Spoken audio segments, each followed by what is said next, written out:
Течат работите за целосна реконструкција на деветолетката Тошарсов во Штип.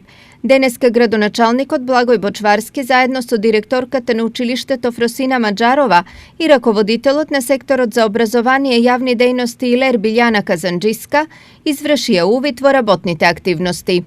Во моментот се работи на реконструкција темелна на целиот кров на училиштето и на спортската сала од 4400 метри квадратни и целосно реконструирање и поставување на нова фасада на училиштето, исто така енергетски ефикасна фасада на над 3800 метри квадратни фасада со 10 см стиропор, кој што дава енергетска ефикасност на целиот објект со инвестиција од некаде над 650.000 евра.